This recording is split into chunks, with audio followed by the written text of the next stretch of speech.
I never thought my sister's wedding rehearsal would end with half the guests leaving. But as my 8-year-old son, Brayden, stood in front of that microphone with shaky hands, reading names from a crumpled card, I realized that some battles are worth fighting, even if it means losing family. My name is Melodic Oper. I'm 34, divorced, and the single mother of the most amazing little boy you could ever meet. Brayden isn't just my son, he's my entire world wrapped up in dinosaur t-shirts and untied sneakers. He has this way of seeing right through people, like he can detect kindness or cruelty from across a room. That night at the Moore Country Club, he saw both. My younger sister, Rosalie the Rose to all who love her, was going to marry Garrett Moore. If you'd asked me months earlier if this union would work, I would have laughed. Rose is a second-grade teacher and volunteers at the animal shelter on the weekends. Garrett comes from the kind of money where people have hospital wings named after them, but somehow they fit together. He looked at her like she was hanging from the moon. And she grounded him in ways his trust fund never could. The rehearsal was supposed to be simple: practice the ceremony, eat expensive food, and pretend the Moore family wealth didn't make us feel like we were wearing costumes instead of our finest clothes. My parents, Frank and Deco Oper, sat at their assigned table, looking exactly how you'd expect a contractor and a school nurse to look in a room full of investment bankers. Was trying to strangle him. "This napkin costs more than my lunch usually does," Dad muttered to Mom, who silenced him but smiled. That was their dynamic. Dad would say what everyone was thinking, and Mom would keep us all from making a complete social disaster. Brayden had been practicing his ring-bearer duties for weeks. He walked from our kitchen to the living room with a pillow, counting his steps, making sure his timing was perfect. "Aunt Rose says I'm doing the most important work," he told anyone who would listen. "Without mine, they can't get married." The country club's glass ballroom glittered like something out of a magazine. Chandeliers hung from the ceiling. Each one was probably worth more than my car. The Moore family had already arrived en masse. Siblings, cousins, business partners who seemed like family by default. They moved through the space as if they owned it, which, knowing Vivian Moore, they probably were in some ways. Vivian was Garrett's mother, and from the moment I met her, I understood why Garrett often seemed weary when I mentioned her. She was 55, flawless in the way only serious money can achieve, with silver hair that looked like it had been styled by angels, and a smile that never reached her eyes. She ran a real estate empire that specialized in luxury developments, the kind that displaced entire neighborhoods, but included yoga studios and organic markets to ease the consciences of the wealthy. "Melody, dear," Vivian had greeted me earlier, kissing the air next to my cheek as if we were old friends instead of just acquaintances. "And this must be your little one." The way he said, "Your little one," should have been my first warning. There was a weight to it, a separation, as if he were drawing invisible lines between who belonged and who was merely tolerated. Brayden had been nervous about all the formal settings and the stern-looking people in expensive suits. He stayed close to me, his small hand occasionally seeking mine when he approached someone new. Rose noticed and made an effort to introduce him to everyone as my nephew Brayden, my ring-bearer and favorite little man. Every time he said it, he stood a little taller. Garrett was different from his family in ways that mattered. While they talked about stock portfolios and vacation properties in the Hamptons, he would crouch down to Brayden's level and ask him about school, his favorite dinosaurs, the book he was reading. He didn't talk to my son as if he were a child to be tolerated, but as if he were a person worth getting to know. "Ready for tomorrow?" Garrett had asked Brayden during the cocktail hour before rehearsal. "I practiced 47 times, Brayden announced proudly. "I'm not going to mess up. I know it. You're going to be perfect." Looking back now, I realize Garrett's jaw was tight when he said it. His eyes shifted to his mother, who was holding court near the bar, surrounded by women who looked like they'd never eaten a carb in their lives. He knew what was coming. We just didn't know he'd already prepared for war. The rehearsal dinner at Vivian's country club should have been perfect. Rose had dreamed of this day since we were little girls, playing dress-up in Mom's closet, covering our heads with her old curtains as makeshift veils, and picking dandelions to make bouquets. Now, here she was 20 years later wearing a real rehearsal dress that cost more than my monthly rent, and somehow she still looked like that little girl who used to make me promise I'd be her bridesmaid.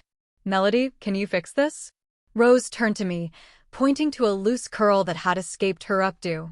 Her hands were shaking slightly, and I knew it wasn't just from excitement. You're nervous, I said, pinning the curl back with a bobby pin from my purse. Vivian rearranged the seating chart 3 times today. She admitted quietly. He said the original plan didn't adequately reflect the family hierarchy. Family hierarchy. Those 2 words made my stomach turn.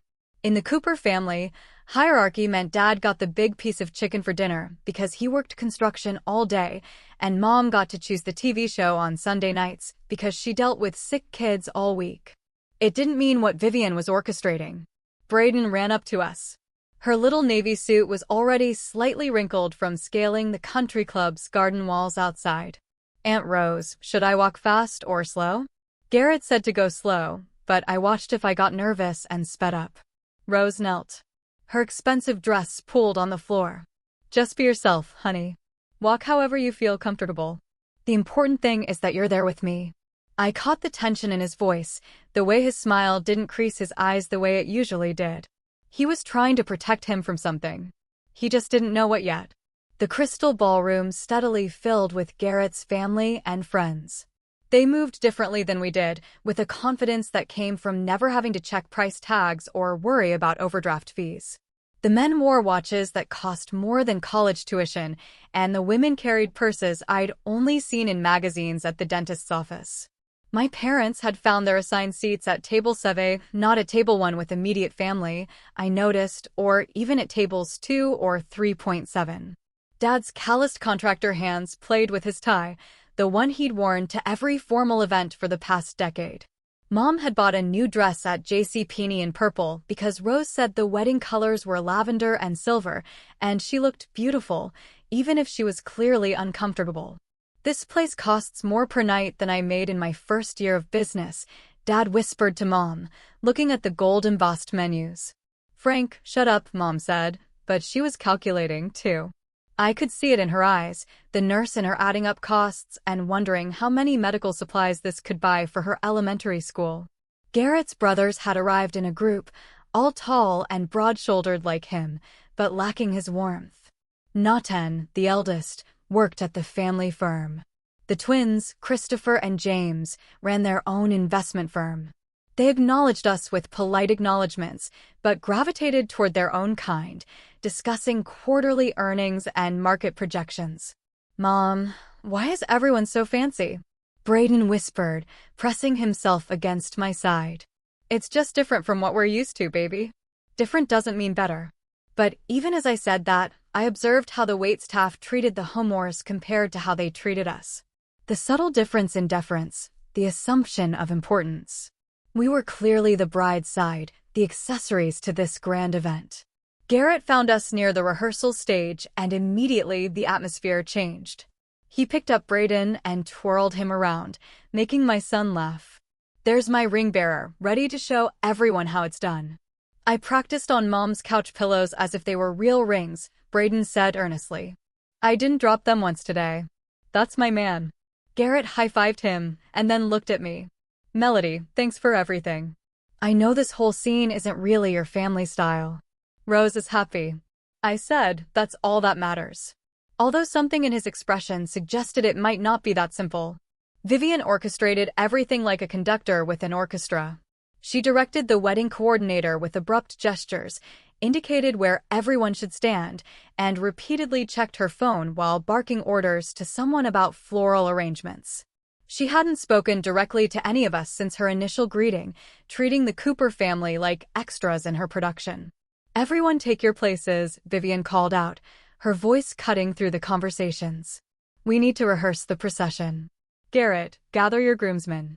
Rosalie, where are your bridesmaids? The room bustled with movement, everyone taking their assigned positions.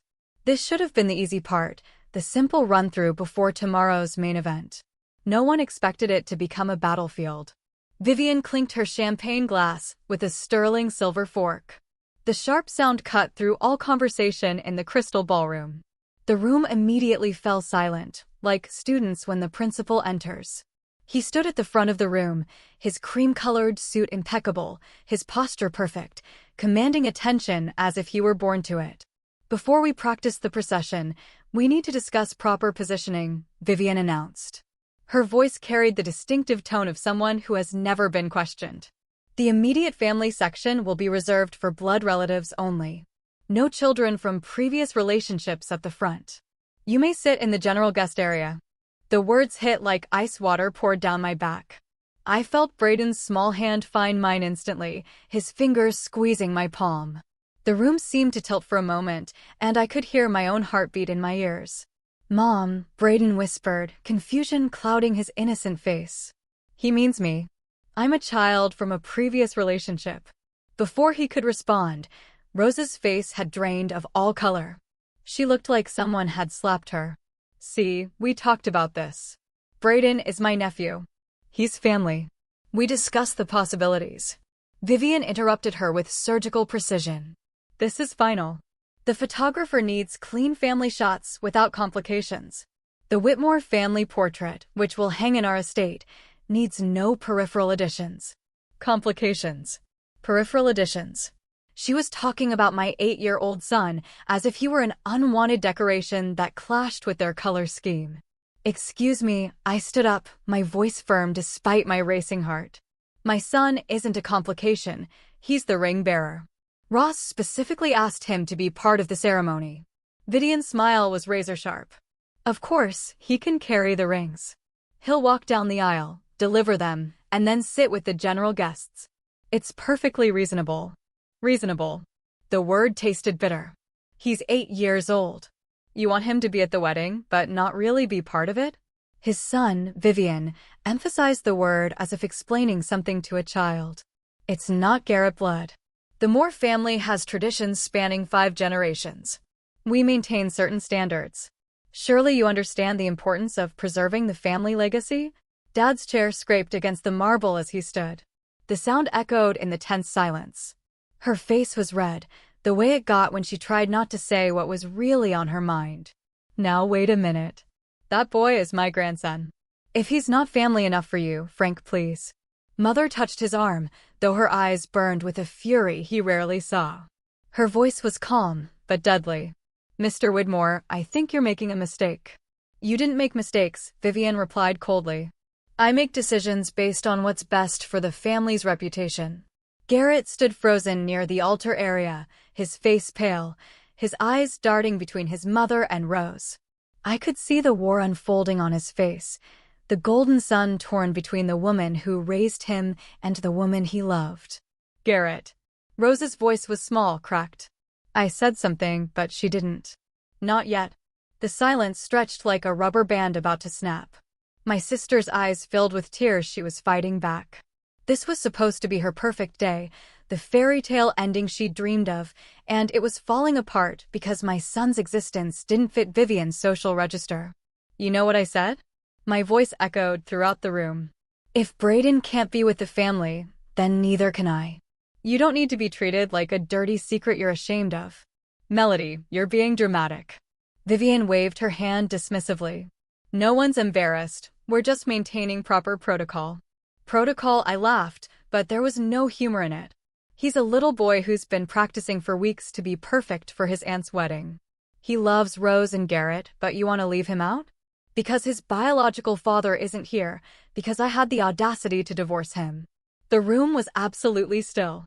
Even the wait staff had stopped moving, frozen with the trays in their hands. "Come on, honey," I said to Braden, taking his hand. "We're leaving, but Mom, Aunt Rose's wedding." Braden's voice cracked, and I could see tears starting to form.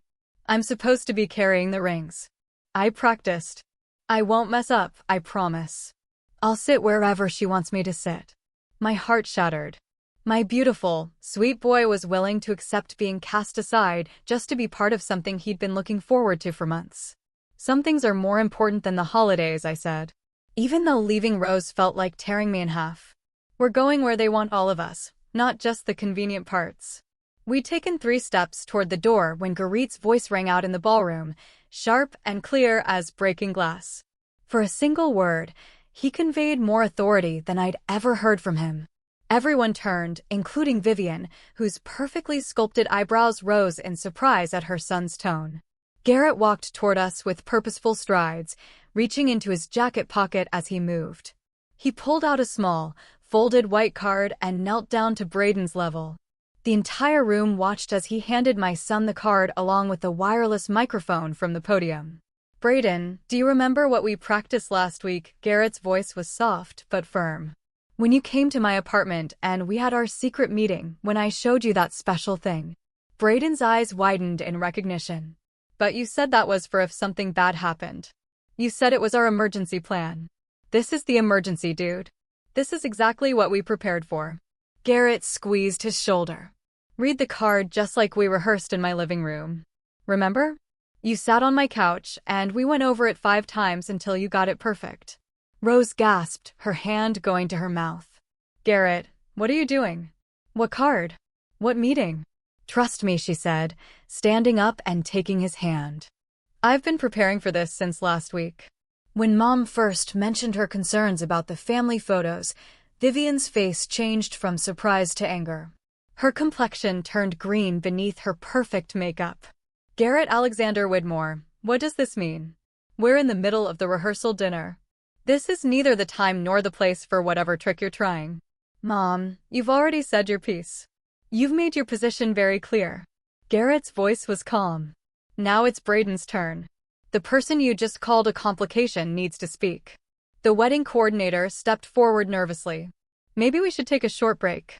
"There are no breaks," Garrett said firmly. "This is happening now. Go ahead, Braden." My son looked at me, uncertain and small in his little navy suit. His hands were shaking slightly as he held the card and microphone. I had no idea what was written on that paper, no idea what Garrett had planned, but something in his eyes made me trust him. "Okay, honey," I said, even though my heart was pounding.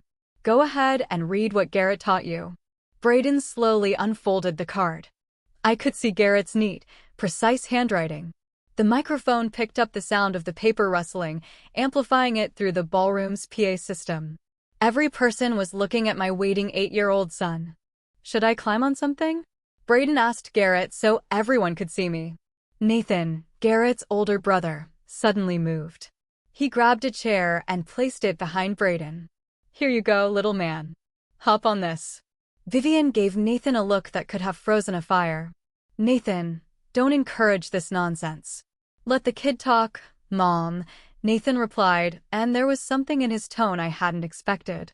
"Support." Braden climbed onto the chair. The microphone felt enormous in his small hands. He cleared his throat like he did before his school presentations. That little nervous tick I knew too. "My name is Braden James Cooper," his young voice began, echoing through the stunned silence. "Uncle Garrett asked me to read this list of names. He said these are people who told him something important." Vi moved to the podium. "This is ridiculous. Give me that microphone immediately." "Touch that kid and you'll be facing me," Dad said, stepping forward. It wasn't a threat, just a simple statement of fact, but something about his construction worker's build and calloused hands gave Vivian pause. "Go on, Braden," Garrett said calmly. "Read exactly what we practiced." My son looked at the card again, his finger tracing the words. "Uncle Garrett wrote that these are people who told him they wouldn't come to his wedding if kids like me couldn't be a real family. He said I should read their names so everyone knows who they are." The room erupted in whispers. I saw Viden's perfectly composed face crack, slightly like a windshield hit by a rock. "He said each person made a choice," Braden continued. His voice grew louder. "They chose me. They chose family. That includes everyone." Rose grabbed Garrett's arm. "You did this. You contacted people, every single person on that list," Garrett confirmed. "I called them all last week after Mom's first announcement about the ceremony. I explained the situation to them. Their responses were immediate and unanimous. This is manipulation. If I heard correctly, you're using a child to emotionally blackmail your own family." "No, Mom," Garrett replied calmly. "I'm using the truth to show you who your family really is. Read the names, Braden. Show everyone who supports you." Braden adjusted his posture in his chair, gripping the microphone with both hands now, his voice clear and steady as he began reading the first name on the list. Garrett's brother, Nathan Moore. Nathan stood immediately. His chair clattered against the marble floor. He walked to the center of the room, standing directly in front of his mother. That's right. I will not celebrate a union that excludes children. I've seen you do this before, Mother, with Cousin Patricia's adopted daughter. I didn't say anything then. I was a coward. Not anymore. Vivian's mouth opened, but no sound came out. Nathan walked over and stood next to Braden's chair, placing a protective hand on my son's shoulder. Keep reading, buddy, Nathan encouraged. Garrett's cousin, Diane Morchan. Diane stood up from her seat. Her husband stood with her. She was elegant, refined, everything a Moore should be, but her voice trembled with emotion. Our daughter Lily was adopted from China. She faced the same treatment at every family gathering, the subtle exclusion, the separate table for non-blood relatives, the family photos in which she was never included. We're done pretending it's acceptable. She walked over and stood with Nathan. Her husband followed. The line of supporters was growing. Garrett's best friend, Jerome Williams. Jerome stood up, straightening his tie as he did so. He was Garrett's best man, the college friend who had become like a brother. I was that kid once. Different father, wrong side of town, didn't fit the country club image. Garrett was the only one who never made me feel less than. If he says Braden is family, then Braden is family. If that's not good enough for this wedding, then neither am I. More murmurs spread through the crowd. Braden continued, his young voice gaining confidence with each name. Margaret Moore Hastings. The room gasped collectively. Margaret was Vivian's older sister, the matriarch of another branch of the Moore Empire. She stood slowly, deliberately, her pearl necklace catching the light as she moved. Aunt Margaret. Vivian's voice cracked. The first real emotion he'd seen from her all evening. Margaret walked toward her sister, stopping a few feet away. I've watched you do this for 30 years. You're using money and status to build walls instead of bridges, excluding people who don't meet your impossible standards. That kid, he pointed out to Braden, is more family than you've been in decades. He shows up, he practices, he cares. What have you done except write checks and make demands? You're my sister, he whispered. Fine. Then act like it. Act like family means more than bloodlines and bank accounts. Braden looked at the card again. There are more names. I should follow each one of them, Garrett said firmly. Thomas Widmore, Garrett's uncle. Patricia Widmore Smith, Garrett's cousin. Jennifer Reeves, a family friend of 20 years. David Chin, Garrett's business partner. Sandra Williams, Jerem's mother. Franklin Torres, Garrett's mentor. With each name, another person stood up. The financial advisor who had managed Whitmore's portfolios for 2 decades, the family doctor who delivered Garrett's baby, the dean of Garrett's business school. One by one they rose from their seats, creating a standing ovation of their choosing. Robert Whitmore, Garrett's father. The room fell silent. Everyone turned to look at Garrett's father, who had remained silent throughout the confrontation. He slowly rose from his position at the head table, his movement deliberate and meaningful. Robert, you can't be serious. Vivian's voice was barely a whisper. I've been serious about this for years, she said quietly. I just never had the courage to say it. That ends tonight. She walked over and stood with the others. Family isn't about blood, Vivian. It's about choice. And I choose to be with my son, my future daughter-in-law, and yes, my grandson, Braden. The word grandson hung in the air like a declaration of war and peace at the same time. Braden looked at the card once more. The last part reads, each person standing is prepared to leave if Braden can't be where he belongs, right up front with the people who love him. This isn't a threat, it's a promise. Family means everyone or no one. More than half the room was standing.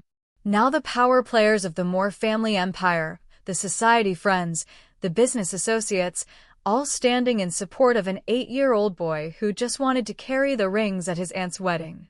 Now Garrett took the microphone from Braden and lowered him from his chair.